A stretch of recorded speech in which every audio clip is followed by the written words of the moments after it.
everybody. I've been quiet for a few days, or at least I haven't been able to do one of these videos, quite frankly, because the weather's been so appalling that if I'd sat in my tin box here and tried to talk to you, you wouldn't have heard me. Today we seem to have got a brief lull in the stormy light weather, although the wind's now building up. And hopefully the only noise that you're going to hear is the pigeons having sex on the roof. Pigeon porn, as we call it here, which is, a little disconcerting, but you get used to it. I haven't done yet what I was going to do, which was basically give you hints and tips on how to deal with everyday behaviour problems, but do it in a way that wasn't exactly politically correct. And I haven't done that yet. I'm not going to today either. And I will blame all of that onto a lady called Danielle Beck, Danny. She gave me an idea this morning. She doesn't know she did, but she did. As well as being the person who put the remarkably good artwork on my YouTube channel, which still makes me laugh to look at it. She mentioned some acronyms, some TLAs, 3-letter acronyms to do with behaviour work, dog behaviour work. And it made me think of the various ones I've used in the past. But ones with a very, very different meaning. And these all came about because I shared my business premises with another dog trainer. We both traded under the same company name. And I did the morning shift, she did the afternoon shift. And we soon learnt that because I had a tendency to overrun with my consults, I can't imagine why, that it was best to leave a quarter of an hour between the end of my last one and the start of her first one. But that still meant that we used to meet most days, me walking down the 1 or 2 little steps, her walking up them, and in the last 3 minutes she'd got to get ready before her client was due to come in. And we used to say to each other, "All right, how's it going?" And she used to say to me, "Did you have a good teach?" Now, at that time, her client would probably be waiting down there. My client was probably in front or behind me, so I couldn't say what I meant. So luckily, most days, the answer was fabulous PTL, right? PTL is praise the Lord. Nothing funny about that whatsoever. It used to describe one of those days where you had clients that you'd worked with for years, who came to do something lovely like dog sports or tracking, or just something that wasn't to do with aggression or weeing. And it was just great. I used to wake up in the morning, look at my diary and think, I'm going to get paid for doing this today. I'm going to get paid for spending time with those people who I like, with their dogs who are absolutely fantastic. And we're all going to have fun, and I'm going to get money I can afford to eat at the end of it. Pretty good, yeah, not bad. So yeah, those are the days when you cannot believe your luck that you actually get paid for cuddling dogs. Yeah, it is great. Then there's the other end of the scale. The days where when we passed, I would just say MCH, which means Muppet Count High. All right, these were usually cumulative, okay? Everybody has a bad day. So you might get one client that can't find you because the directions aren't any good. Well, everybody else can find me. And who argues with everything you say, who is totally incompetent, who hasn't bought treats with him, who does every single flipping thing goes wrong. Okay, well, we all have bad days. Why is it that all of those seem to come together?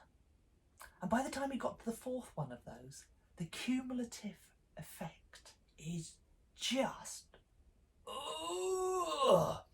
when every single one of them was at the back of the queue when brains was given out, common sense and all that sort of thing. It is it's not great.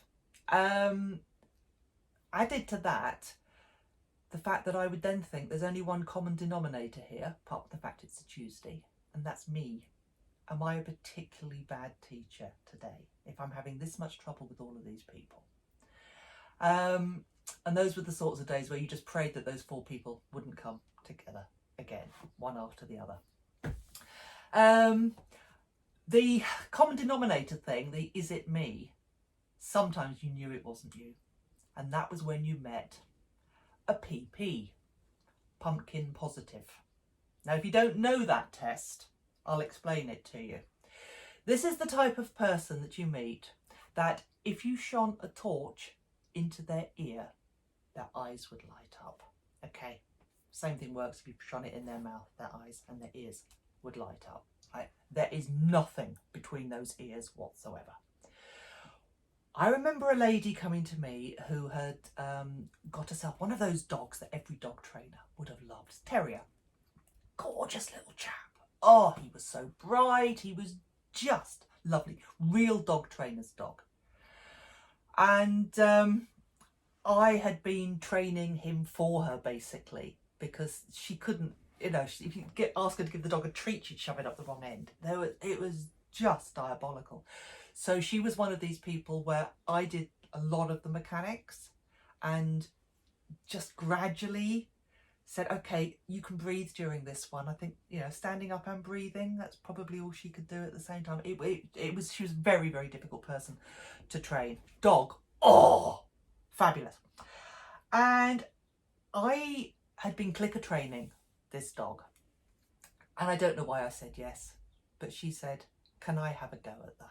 Can I have a go at clicker training? So I thought, you're a good trainer, Jones. You can do this. You'll teach her clicker training. Yeah, right. I did my best, all right? So one day she was leaving with a clicker. I don't know why I gave her a clicker again. You know, I'm not always the brightest person. And she said, so I've got this problem with him digging in my flower beds. And I was thinking, terrier digging? That's a surprise, isn't it? And she said, so when I see him digging, I click this, he comes to me and I give him a treat. And I said, no, that's not quite it. Whatever he's doing when you click is what you want him to repeat, okay? So no, you don't click when he's digging because you're asking him to repeat the digging, which you don't want. So she goes, oh, okay, so I don't do that then. A couple of minutes later, she's getting into her car. She said, okay, so let me get this right. He's digging in the garden. I click and then I give him a treat. No. No, la. Talked about something else for a few seconds while my next client was getting her dog ready. Then she says to me, okay, she says, I've got it now. She said, he's digging in the garden. I give him a treat and then I click. That's pumpkin positive. That was nothing to do with me whatsoever. We get quite a lot of people, and I'm probably coming to this category myself, DBTOs. Yeah. I dare say quite a lot of vets have got that written on various animals' records. Dog brighter than owner. Yeah. Sometimes it's only occasionally that happens, but some people, yeah, definitely. Dog brighter than owner. So, yeah. One of my favourites has got to be BPPs. Banjo plucking parentage. I'll give you an example actually from a friend of mine who's also a dog trainer. Incredibly posh lady.